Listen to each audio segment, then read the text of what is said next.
Hello, everyone, and welcome to the Learn to Love podcast, your guide to everything love, sex, intimacy, and relationships. Each week, your host, Zach Beach, interviews new experts on love, including couples therapists, relationship coaches, sex educators, and best-selling authors. Learn the best tips and cutting-edge wisdom to better love yourself, others, and the world. Thanks so much for joining us. We hope you enjoy the show. Hello, beautiful souls. I'm so positively delighted that you could join us on the Learn to Love podcast. I am your host, Zach Beach, and I'm excited to introduce our guest for today's episode, Lisa Gray. Lisa Gray is a couples therapist in private practice in the San Francisco Bay Area, specializing in high conflict couples and chronic illness. She graduated from JFK University in 2004 with a master's degree in clinical counseling and has been working in the field ever since. Lisa is passionate about teaching couples to practice healthy conflict so that their relationships can thrive and grow. Lisa reads over 100 books a year and reviews self-help books on her Instagram, Therapy Book Nook. She came on to the show to talk about her newest book, Healthy Conflict, Happy Couple: How to Let Go of Blame and Grow Stronger Together. It was such a wonderful conversation and a pleasure to have her on. So without further ado, let's begin. Hello, Lisa. Welcome to the show. Hi, Zach. Thanks for having me on the show. How are you doing today? I'm doing great. How are you? I'm fantastic. And I'm so happy and excited that we're here to hear about this new book that you have on having a healthy conflict. But before we get into that, I have to ask you about your reading habits and some of the things that you have learned. You know, you always read those like studies that people like reading less and less. And I think like half of Americans haven't even read a single book this year. And you read over 100 books a year, and you review these self-help books on your Instagram and your blog, the Therapy Book Nook. Yes. So, you know, when most people don't even read any books a year, what motivates you on this path of reading? Well, I've always loved to read ever since I was a kid. And all the 100 books are not all the self-help books. It's a mixture of fiction. You know, I like to disassociate into a good fiction book as well. But it's just something that I really enjoy. So I do want to make it clear, like there's no guilt trip for people who don't want to read or don't like to read. I don't think reading is like a necessary thing to do, but I don't watch TV. It's just not something that I enjoy. So when most people are watching, you know, shows or sports or whatever, I'm probably reading. And I also read very fast. Just lucky that way. So, yeah. Oh, nice. So, yeah, you don't read just self-help books, because that might just be much. But you do read a lot of them, and a lot of ones related to therapy. So you've already been working as a therapist for a long time, supervising other therapists. Are you still learning new things? Oh, absolutely. I hope I never stop learning new things. You know, it's like there's just so much information to accumulate and know, and there's always new stuff coming out and different ways of saying the same things even. But, you know, sometimes when someone says it in a bit of a different way, it lands different. So I just love to learn, and I hope I never stop, for sure. Well, me too. And that's why I started this podcast, Learn to Love podcast, because I love learning. I love learning about love. And out of some of the books and people that you love to learn from, what are some, you know, really nice take-home themes and lessons that you found? You know, one of the things is that just culturally, we have this idea that if I fall in love with someone and we really love each other, that's enough. That's going to carry us through. And that's a great fantasy, but it's not really the reality. And, you know, loving someone comes naturally, but having a good relationship is more like a skill. And what I tell, like, even my kids is the information is out there. We have the information about how to have great relationships and healthy relationships. Don't assume that just because you love someone, your relationship's going to be great. Spend some time learning how to actually do it right. I love that. Loving someone comes naturally, but having a good relationship is a skill. Yeah. So you said all the information is out there, and I agree. There's a lot of information out there. And I'm curious, do you have like a top 5 books or top 3 books? Or are you with your clients or your couples that you work with? Are you like, here's what you need right now? Is there a common resource that you often recommend the most? Well, I do love Stan Tatkin's work. So Stan Tatkin wrote the book Wired for Love. He's got several other books, but his book blends relationship skills with attachment theory in a way that's really easy to understand for people. And of course, Gottman's books, all of John Gottman's books are kind of the nuts and bolts of relationship building and all based on research. And then if you like the emotionally focused area, then Sue Johnson's books like Hold Me Tight, those are all classics. And so those would probably be in my top 5, but also do want to say that there's a lot of smaller, those are the big guns in the therapy world. And there's a lot of smaller, unheard voices that have a lot of really wonderful things to say as well. So that's why I like to read so much, because I feel like there's a lot of undiscovered gems out there. Absolutely. Like yourself. Exactly. Hopefully.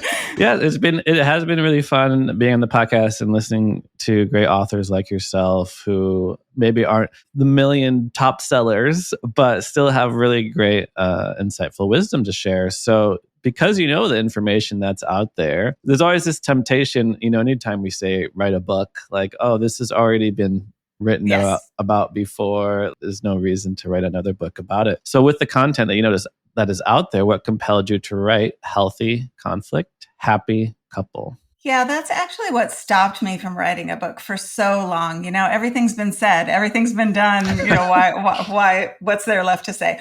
But I will say it was before the pandemic. So maybe 6 or 7 years ago, I had a couple. And there's all these great relationship books out there, but I didn't want a book for them about kind of like the totality of their relationship. I wanted a book that only covered conflict, that like would walk them through step by step how to conduct a conflict. And all of these books I've mentioned have a chapter on conflict or a section on conflict or pieces of conflict, but it wasn't like a step by step, do this and then do this and then do that. I just couldn't find that book that had a step-by-step conflict map. So when we did lock down for the pandemic, I thought, well, I'm just going to write down, all the things that I tell my clients all the time and see what happens. And it turned into this book. So, yeah. That's wonderful. So I'm not going to lie. I know your book is meant to be read from beginning to end. It's the step-by-step that you mentioned. Yeah. But as soon as I opened it, I popped over to chapter 8, Common Issues Between Couples, because I wanted to see if my own relationship problems were unique to me, and thus meaning I'm doing something wrong, or something every couple deals with. So in this chapter, you cover chores, money, in-laws, parenting, and sex. It's like, is that the top 5 that you find? I would say that's the top 5. Yeah. I mean, there's a huge chunk of my couples that what they're arguing about, the topic of their argument, I will say, is one of those 5, some variation on those 5, yeah. So majority of the people that come into your office, like these are the things that are coming up. Yeah. I mean, it's both and, right? I mean, these are the top 5 topics. And also every couple is entirely unique and there's never been a couple like that before. And so, you can have these top 5 themes, and you can also have just a completely unique situation or approach or discussion about that. So I just wanted to cover kind of like the top things that I've heard, so many times that might be helpful, but each couple is going to have their own variation on that. So I also think it's interesting that your book isn't titled No Conflict, Happy Couple. Yeah. Because you write that conflict is a skill, but also that healthy relationships actually require conflict to thrive. So why is that? How can we view conflict as a good thing? Well, I think it's one of the crucial attitude shifts that has to happen if you're going to have healthy conflict, is that you have to start to look at conflict as a good thing. So the example I sometimes give is, if you and I are in a relationship and I'm annoyed with you this morning, but I don't want to have a conflict, so I don't tell you why I'm annoyed, or I don't tell you what you're doing that's bothering me, then you go to bed tonight knowing me a little bit less than you knew me when you woke up this morning, and that might not seem like a very big deal, but if you times that by 20 years, 365 days a year, there's a lot that now you don't know about me because we're not having those conversations, because we're afraid of conflict. We're not really revealing who we really are. And those are the couples that come to me 20 years later and just say like, man, we've drifted apart. We don't have anything in common anymore,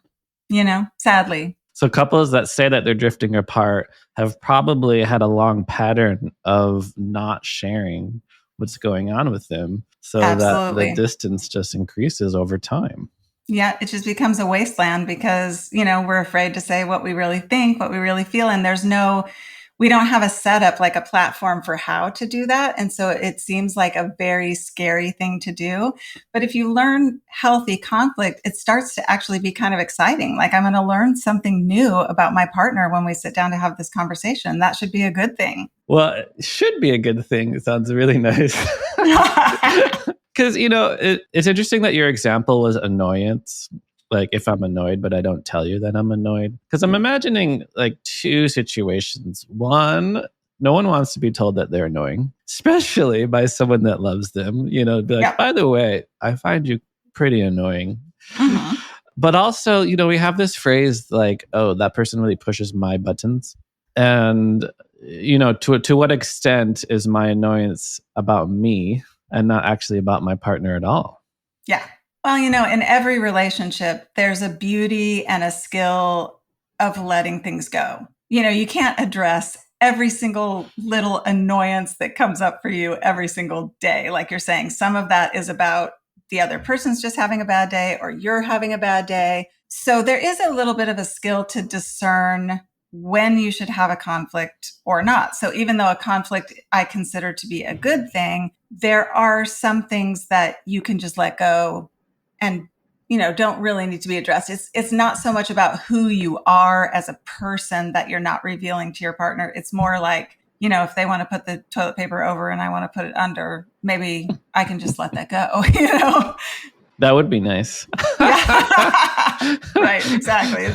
It's a special skill to know what things are important and what things aren't, One of the things I say is that, like, sometimes when something is annoying me, I take a note of it and maybe don't address it right then. But if I notice that it's becoming a theme, like there's these things that annoy me and it's a theme of disrespect or it's a theme of selfishness or whatever it is, then that's worth a conflict because that's more of a theme in our relationship than just an irritant. So sometimes I give that as a barometer of when to know whether something should be a conflict or not. Yeah, I agree with you. I love how you phrased it, that there is a beauty and a skill in letting things go.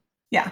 And one thing that's come up on the podcast is the sort of approaches we have to conflicts, and that one person tends to be the pursuer and the other one tends to be the avoider. So yes, the drifting apart that you mentioned tends to happen with avoiders, those that do avoid conflict and think that if they don't talk about it, it's not happening. But the pursuers and the people that confront their partner continuously also tend to butt heads, tend to create conflict. Then conflict turns into arguments and blowing up and more intense, I might even say, disconnection that really is emotionally charged. So what about that kind of situation? I think that dynamic, the whole pursuer withdrawer dynamic, has to do with a little bit of fear and anxiety on both ends. So the person who's an avoider of conflict likely has had very bad experiences with conflict, either observing conflict as a child or just their own personal experiences with conflict. So if conflict has been very painful and unproductive, then you're not going to want to do that. So it's based in a little bit of fear. And if that person can be assured that conflict doesn't actually have to be that painful and can actually be productive, then they're a little bit more willing to step forward. And then on the other end of the spectrum, the person who's pursuing, that's about anxiety of like, we have to resolve this. This needs to get resolved. I can't just be hanging here without this resolution. And what that prompts that person to do is to address the problems in the moment as they're happening because they're feeling anxious about it, which is actually the very worst time to be having a conflict when you're already mad. It just doesn't work. So, so I think it's about kind of giving this couple a roadmap where the conflicts are set up correctly so that they're not happening when you're already mad. It's not an ambush. It's not anything like that. And then the withdrawer has a roadmap to know that this conflict isn't going to blow up and is going to be productive. And then both people can play a more productive role. Yeah, that's so interesting. The fearful person is avoiding conflict because they're afraid of what's going to happen. And the anxious person needs to address it as a way to alleviate their anxiety. Right.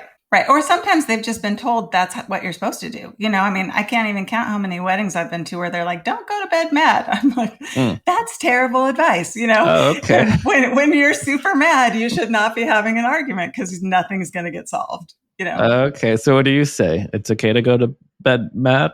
Yeah. What I would say is to say to the partner, like, this is something that needs to be discussed. We don't want to avoid it. Let's set up a time to talk about that. Let's talk about that tomorrow at lunch, or let's talk about that in the morning when we wake up. Let's get some rest because that's really important for creative problem solving. And then let's agree to talk about this topic when we are our best selves, which is not right now. Yeah, I'm a little curious because when I think about, that fear and anxiety, I do think about the inner work that we need to do to look at our own past patternings and our upbringing. And I'm curious, does this work of relationship, does this building skills in relationship, how much of this is done on my own? How much is this done specifically with my partner? And when do I might want to bring an outside party, such as a therapist?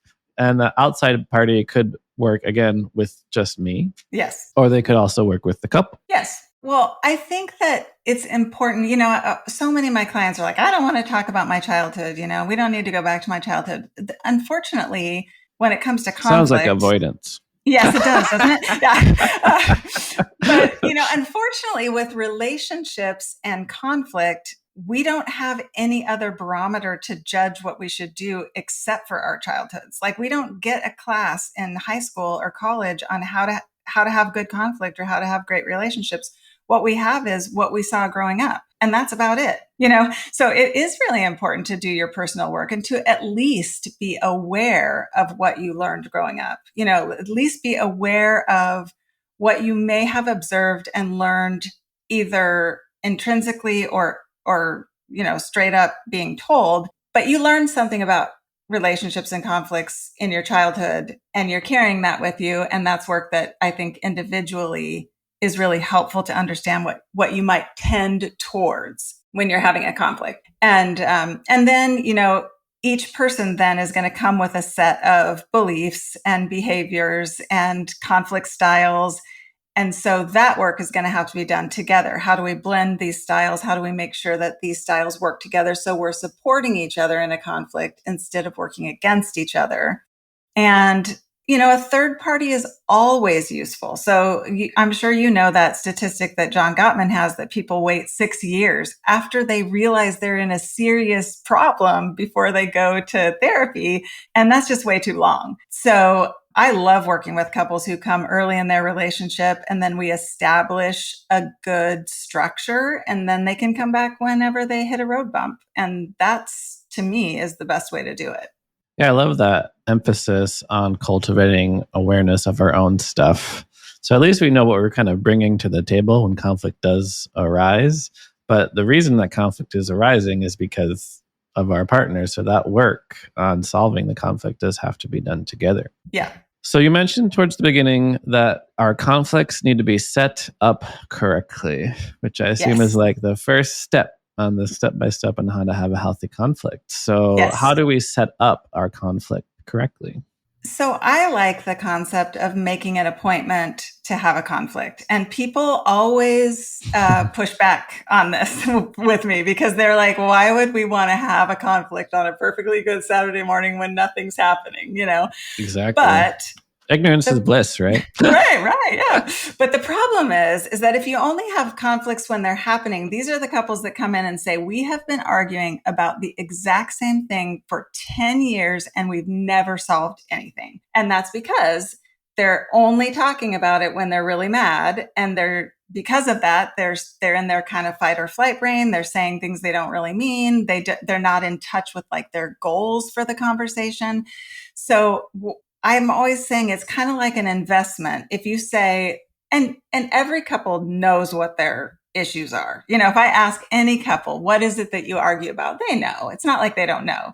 So you could say to your partner, hey, we've had some issues with finances lately. I'd really love to talk to you about it. Like to have a good conversation about that. What's a good time for you? So then your partner might say, let's do that Saturday morning over breakfast. Great. You set that up. Now both people know what the topic is. They know what the purpose of the conversation is. They know when it's going to happen. And if you need to, you can set like a time limit so they know how long that conversation is going to be. And both of you are not in your fight or flight brain. You're in your most creative problem solving brain when you're having that conversation because you're calm. So that setup it's almost the most crucial part because it sets you up for a productive conversation before you even start talking about the topic. It's interesting. I'm just wondering a little bit more about the logistics. Like one, I'm wondering, should this be weekly? Like Wednesday at 5:00 is our conflict resolution time. And I'm also wondering if there's a particular environment or way of doing it. Like you could just say, oh, well, we drive to the in-laws every Friday and it takes 90 minutes. That's a wonderful time to work through conflict. Or does that, not being able to face each other, not be conducive to solving the problem? Yeah, I think those are great points. So this is partly why couples therapy works, right? That's an hour a week that you meet when you're not mad to talk about conflict issues, right?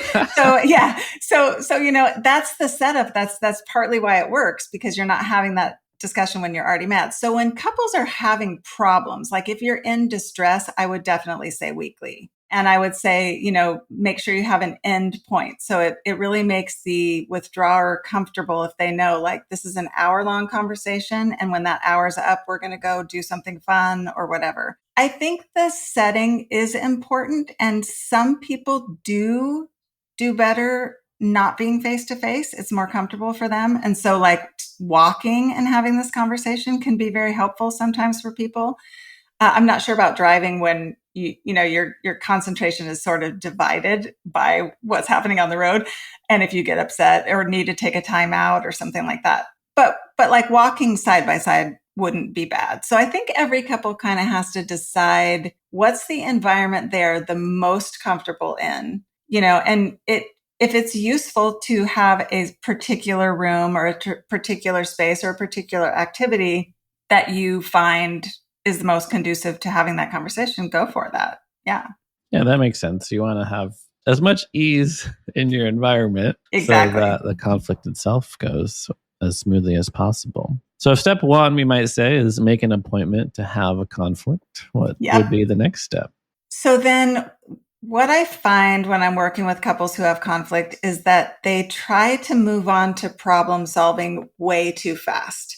Everyone wants to get to the solution. And so they're trying to move on to problem solving before they really understand each other. And that's not good because usually there's, when you start the conversation, there's two solutions. There's my solution and your solution.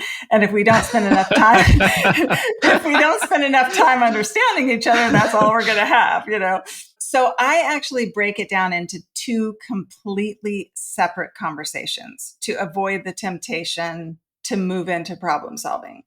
So the first conversation is solely to understand each other. No problem solving allowed. So, you set up the conversation, you sit down to have the conversation, and it's what the Couples Institute in Menlo Park calls the speaker listener model, or, other therapy modalities call it that too. But basically each person takes a turn to kind of explain what they're thinking about this particular topic. The other person reads it back to them, not what they want to say, but just reading, like parroting back what the person's saying. Yes. And then make sure that they have it right. If there's anything that they can validate about that genuinely, then they can do that. And then they switch places. So they kind of go back and forth with each person having a turn until they really, really understand where the person's coming from on the topic. And then they stop. They stop the conversation at that point. No problem solving, just a conversation to understand each other. And then that's it. Then they set an appointment for the second conversation, which is a problem solving conversation. Now that they understand each other, the problem solving conversation is going to go a lot better. So I ask my couples to come to the problem solving conversation with like 5 potential solutions each. Okay. So, once you understand your partner, then you can go off and individually do some brainstorming about, what are the now that I know how I feel and I know how my partner feels, what are the possibilities? What are the potential solutions to this problem? Not just what I initially wanted, but I got to come to this next conversation with at least 5, from the ridiculous to the creative to whatever. I've got to come with some 5 possibilities. And then the second conversation is just kind of going through each and every possibility and really talking through what would that look like? What would the potential problems be with that? What would the, pros and cons of each one be? That sort of thing, so that we're considering more than just me against you, two potential answers. That's great. I think it was your book where I heard this phrase, premature problem solving. Yes. Yeah, which I love. I love the alliteration. And I was like, it's so true. That's where most couples go through, the premature problem solving. And that first step, however, is understanding. And it reminds me of that Thich Nhat Hanh quote that you cannot have love without understanding. You can't solve the problem if you don't understand it. Absolutely. I mean, it's such a common experience in couples counseling when you start breaking down an argument in this way, for one of the people to say, well, I didn't know that happened. Or that was a piece of information that I didn't have. Yeah. Because you didn't spend time understanding each other before you started, kind of jumping in with what you think problem solving should be. So the understanding piece is just crucial. Well, that's what's funny, because I was imagining a couple things. One is that as a partner explains their point of view, the other one's like, yeah, I know, you've beat this into my head every time we had an argument about it. You think I'm a mess and I'm just, a terrible parent, or like whatever it is, because maybe it's a recurring argument and they kind of hear the same things all the time. But I also can sense like maybe some defensiveness along the lines of like, well, if you had told me that, right, we could have solved this 10 years ago. Yeah. I mean, initially in couples therapy, that's like an amusing exchange. But then I think that people kind of get the idea that like there's a lot of value to be had in curiosity. So instead of just like, oh, we're attacking each other's in the same way that we always do, how about some curiosity? Like, explain, tell me more about why you feel that way. Like what prompts that feeling in you? Like, what, is there something I could be doing differently? Or so being curious instead of defensive, which obviously is harder than it sounds, is really a valuable. You will learn so much more if you're curious about why your partner thinks what they're thinking than if you just get defensive about it. I love that. A lot of value is to be had with curiosity. And I think a lot of long-term partnerships forget that. They think they know their partner. Yes. Yep. I mean, it's like, I always say, if you've been married or if you've been together 10 years, your information about each other is probably 9 years old, because we stop having those conversations after we think we know each other, Yeah. That's a very good point. It's dated information. Yeah, it very much is. Yes. Yeah, I know how we are. I have it on the VHS tapes right here. Right. I mean, there's times I just don't even ask my husband something because I'm like, I know what he's going to say, but that's not necessarily true. Something may have changed since the last time we had that conversation. So I love this idea of, both partners coming up with 5 potential solutions. Then I'm also thinking about, what about those perpetual problems? You mentioned John Gottman, and I'm pretty sure he's the one that has the research that half, maybe a little bit more, of couple conflicts never get solved. So will those solutions even pan out? Yeah. I mean, one of the kind of topic headlines in my book is all problems can be solved. And the thing is it's just not in the sense of a solution to the problem necessarily, but the problem of having a perpetual problem can be solved. In other words, like the big issue with perpetual issues generally is that it's me against you. So if you're a spender and I'm a saver, the part of that perpetual, we're never going to solve that. That's a perpetual problem. But what makes it such a problem is that I'm a saver and I think spending is wrong, or you're a spender and you think saving is wrong, or, it's like a me against you thing. So perpetual problems become a me against you thing. If you can turn that so that it's like, okay, it's us as a team against the problem, right? So then if my partner and I are like, oh, okay, you're a saver, I'm a spender, We're always going to have this problem. No big deal. It's us against the problem. So it's not so much that we're ever going to solve that problem. It's that we're going to be a team in looking at the problem from time to time and coming up with new solutions. But we're not going to look at it like a bad thing. It's just going to be like, oh, okay, this is something we're going to have to discuss from time to time. No big deal. We're going to do that as a team. Yeah. I love that. I almost feel like we need a different word than problem, because what I'm hearing from you is like all problems can be solved, and they just turn into just a relatively innocuous issue that you talk about and resolve from time to time. Yeah. I mean, it's sort of like, it's just part of life, right? We're not always going to agree. We're two individuals. And that's the beauty of being in a relationship with someone who's not myself, you know?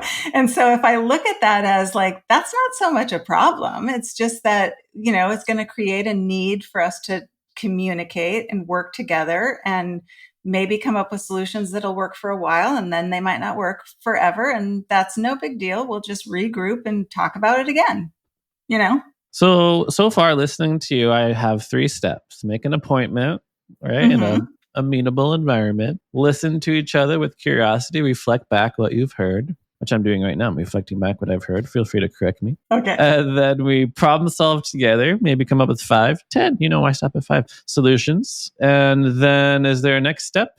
Well, so at the end of the problem solving conversation, what I usually have people do, I mean, I joke and say, you can each have a veto, you know, you can each have one veto. That's like, that's just never going to happen. But usually the solution that you want to come up with comes naturally out of that conversation, but not always. You might come to the end of that conversation and have like 2 or 3 potentials that really might work. And so, you know, if that's the case, I have people just say, okay, let's pick one. Let's do it for a week or a month, or depending on the problem, however often it occurs. And then let's circle back and have a conversation again, conversation 1 again, to see how we feel about how that's working out. How is it working out? How do we like it? Is there anything that came up that we didn't foresee? And if it's not our favorite, we can go back to the other potential solutions that we had. So it's kind of an experimentation at the end. So potentially we go back to the beginning. It's like a little cycle. Exactly. Yeah. So I'd love if you can think of one off the top of your head, just sort of an example, because we've been talking fairly in the abstract sense. We have a conflict. We want to listen, problem solve, come up with a natural solution. Do you have an example, perhaps from your work, of a conflict that a couple had and how they went through this step-by-step process? Yeah, I'll use one that I had in my book because I think it's a really good example of, so let's say you're parents and you go with your child to like a little league meeting on a Saturday morning, and you realize when you're there that you have to sign up today. Like today's the last day to sign up. And one of you does not like to spend the money, thinks there's too many sports going on, whatever. And the other person is really gung-ho, like, I really want to sign our kid up for Little League. So that seems like a fight that can't wait because it has to be done right now, right? And it's true that probably you're going to have to make a decision in that moment, but that is not the moment to have that argument. So first of all, what I would say is that argument is not a surprise. That couple knew before they went there that day that they have a difference of opinions on finances, spending money on sports, spending time on sports. That they already know that, right? But they haven't talked about it. That's why it's coming up now. And arguing about it right in that moment when it's happening, you're just going to go back to your same old, arguments that you've always had on that topic. So in that moment, what I would say, and this doesn't happen very often where something can't wait, but in that moment, you make the least impactful decision that you can, or you just make a decision. And then you say right then and there, we need to make an appointment to talk about this. When do you want to do that? So this couple sits down later. Sounds like a threat. Yeah, really, right?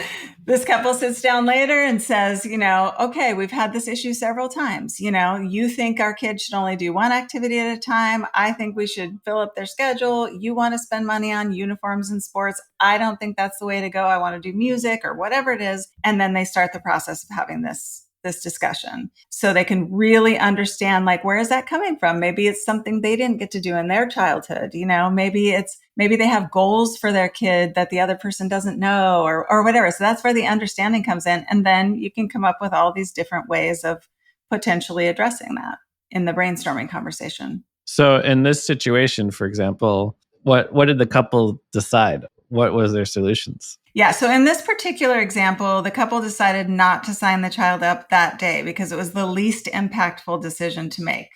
There's always baseball seasons that'll come around again. It's not spending the money in favor of spending the money. So, but I think you could go either way. It's sort of like, okay, right now, let's just make this decision, but then we are going to solve this problem before it comes up again, And then they have that discussion around how they want to spend money, and then how would that might go. So, in this particular case, what they decided was, the one person was really into like there should only be one activity at a time. And so the solution that they came up with was one sport at a time, but maybe also another activity like music or something like that. So there could be two separate activities going on each time, but only one sport because, in this particular case, it just takes a lot of time, equipment, spending all day Saturday down at the soccer field or whatever. But, they had all kinds of solutions like not doing sports at all, doing every sport in the book, limiting sports, doing sports that don't cost as much. There's all kinds of different solutions that, having a babysitter take them to the sports on Saturday so they don't have to sacrifice their Saturday, whatever, just kind of brainstorming all kind of crazy solutions and then coming up with one that actually works.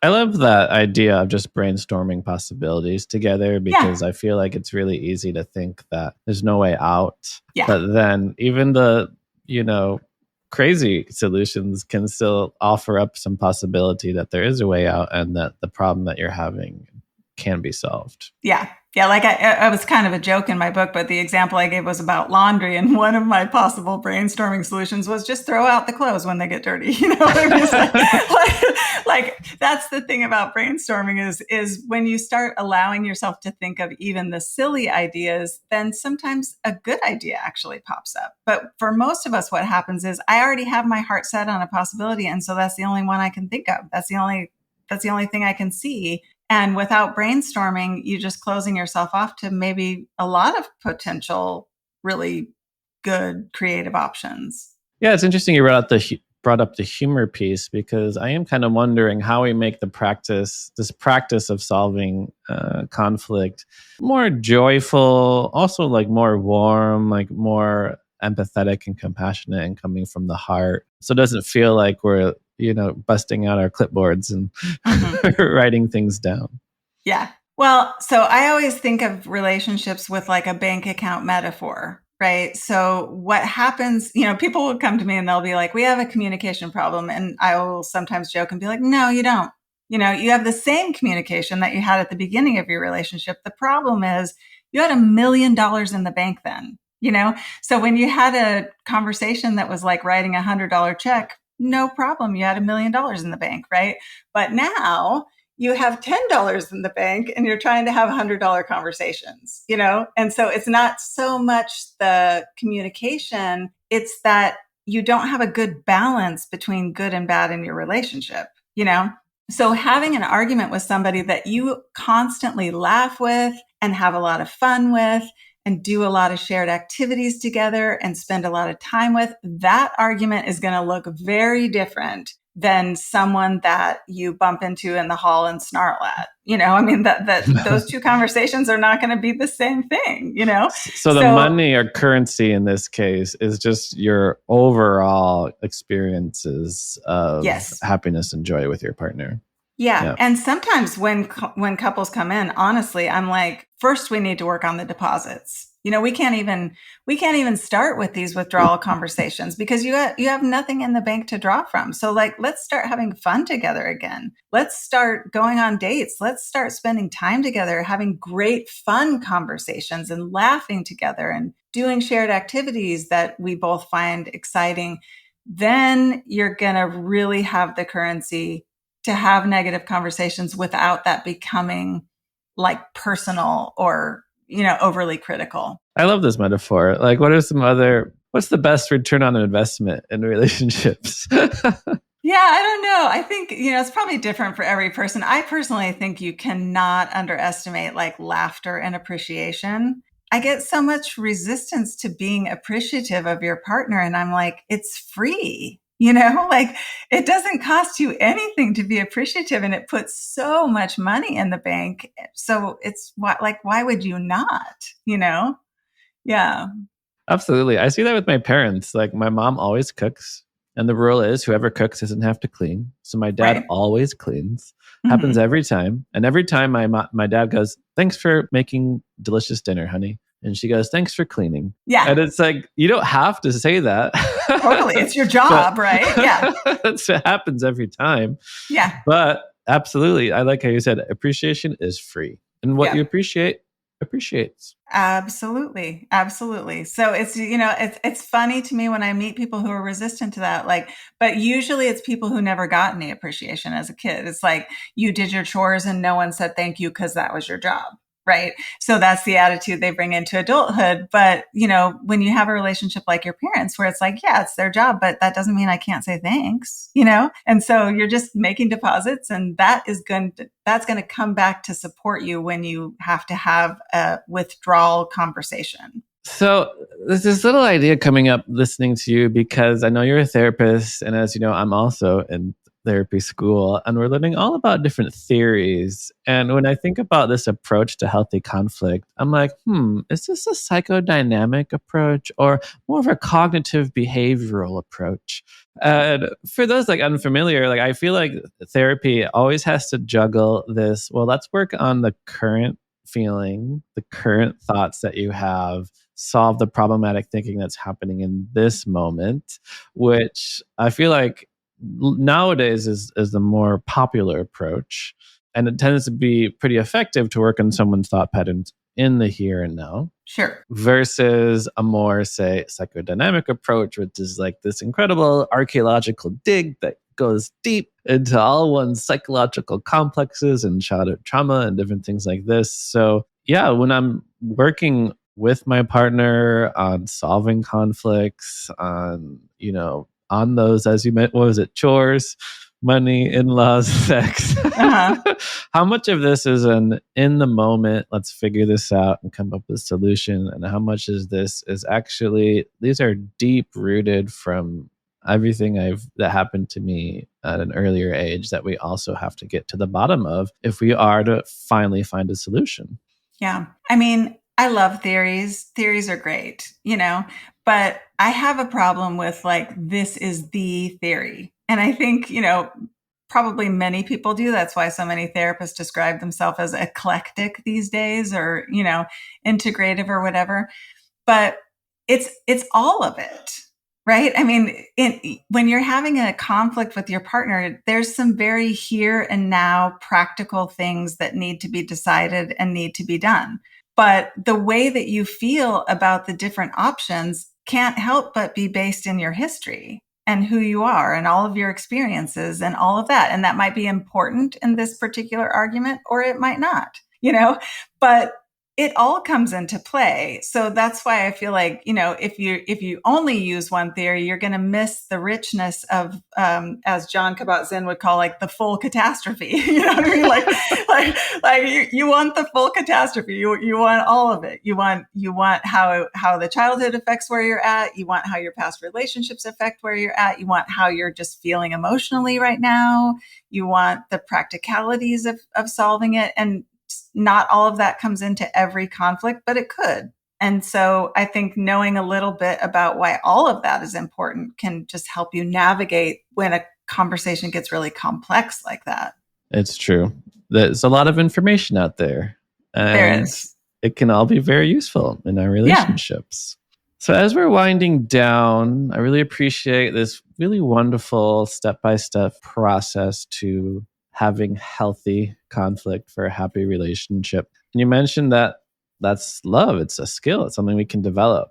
So once I've got my A+ mastered skill in healthy conflict, what are some other skills that you find are just really key and crucial for close intimate relationships? One thing would be like not taking yourself so seriously. I mean, this is supposed to be fun. Like, yes, I agree, relationships are work, but it's supposed to enrich your life. It's supposed to be fun. This is supposed to be a good thing. And so sometimes it's like, keeping that balance between, again, the bank account sort of metaphor, like keeping the balance between the things that we need to work out and just enjoying each other, and understanding that this is just a moment in time and it doesn't have to be the deal breaker for everything, The other thing too is just like so many times when people are contemplating splitting up in my office, I find that, it's not love that's the problem really. It's that they haven't figured out how to sort of navigate working together with each other. And if they split up and they get into a different relationship, it's like, you're still going to bring yourself with you, So I think it's like that personal work that you talked about too. It's like always constantly improving yourself so that you're the best partner that you can be, And there's a really wonderful thing that happens in relationship when you just start being your best self, regardless of what the other person is doing. And you just commit to like, I'm doing this because this is who I want to be. Not because the other person like deserves it or because things are going well. That doesn't matter. I'm being this way because it's the kind of person I want to be in a relationship. And if both people are doing that, it's probably going to be a lot smoother. So we're running low on time, but you opened up the box. So I want to just ask a little follow-up question because you did mention the idea of splitting up and the idea of divorce. Yeah. So we already talked about that all problems can be solved. So are there ultimate problems? Are there total deal breakers that you think two people should probably just separate? Yes. I mean, abuse for sure is on the top of that list. I mean, I am kind of a pro-commitment therapist. I'm trying to help people stay together, but I absolutely do not believe that every relationship should last. Some relationships should not last, So for sure, if there's abuse, and I'm not even talking about physical abuse, but if there's verbal abuse, emotional abuse, sexual abuse in a relationship, it's just simply not okay. And then you throw in like personality disorders, people who really cannot negotiate or compromise. And that's not as common as TikTok makes it seem, but it does exist, And then probably substance use issues. If somebody just isn't going to make the effort to come clean, or they are only willing to have conflict when they're drunk or whatever, that's just probably not gonna turn into a productive relationship anytime soon. Yeah, makes perfect sense. Thank you. So thank you so much, Lisa Gray, for coming onto the show. Your book is Healthy Conflict, Happy Couple: How to Let Go of Blame and Grow Stronger Together. And I do have to finish by asking the question I ask all of my guests, which is, what do you wish everyone knew about love? I wish everyone knew that love is a beautiful thing, and it's not sufficient to have a healthy long-term relationship. So enjoy the love part. I love the love part. That's my favorite part. But also build your relationship skills. Learn what's out there to learn so that you can preserve that feeling of love instead of it just kind of fading away over time. Makes perfect sense.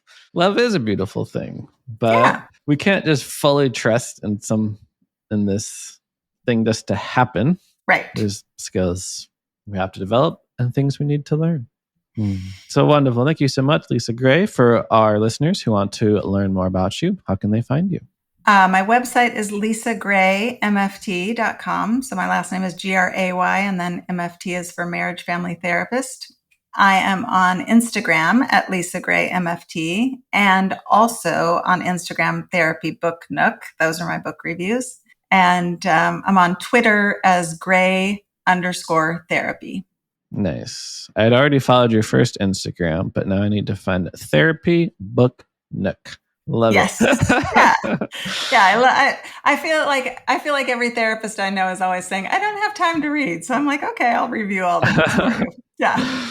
Well, it is funny because This is one thing I've already learned in therapy school. When a person says they don't have time for something, what they really mean is it's a problem of priorities. And as you mentioned, you don't watch TV, you read books. Right. You've prioritized books over things. So if we're looking to listen to podcasts more, read more, work on love more, it's a matter of prioritizing these things. Absolutely. You'll do it if you want to. Absolutely. Well, thank you so much, Lisa Gray. You're just a fountain of wisdom, and I appreciate the work that you do, and your couples are lucky to have you, and all of our listeners are lucky to have you on this show. Thank you so much. Thank you for having me, Zach. Wow. What a wonderful interview. Thank you so much for listening. I hope you remember all of the valuable lessons that Lisa Gray shared with us today, including falling in love is not enough. We have to have the skills to maintain a loving relationship. While loving someone comes naturally, having a good relationship is a skill we can develop. The information is out there, such as the work of Stan Tatkin, the Gottmans, and Dr. Sue Johnson. We must recognize that conflict is normal in relationships, and we can shift our attitude to see conflict as a good thing. There is a beauty and a skill in letting things go. When you have conflict, set up a time to talk about it when you're both not emotionally charged. That way, when you do talk about it, you're able to listen. There is a lot of value to be had with curiosity, and we can all be curious without being defensive. Then, once we understand our partner, we can brainstorm solutions, even the silly ones, because laughter puts money in your relationship account. So be sure to make deposits in your relationship account with new experiences, fun times, appreciation, and all that good stuff, so that when conflict does arise and you need to take a little bit of money out, you still end up with a positive, loving, and warm relationship. Thanks again for listening, and I hope you remember you are perfect just the way you are. You are lovable, loving, and loved. Thanks again for listening to the Learn to Love podcast. To learn more about the show and your host, head over to zachbeach.com or theheartcenter.com. You can also follow Zach on Facebook, Twitter, and Instagram.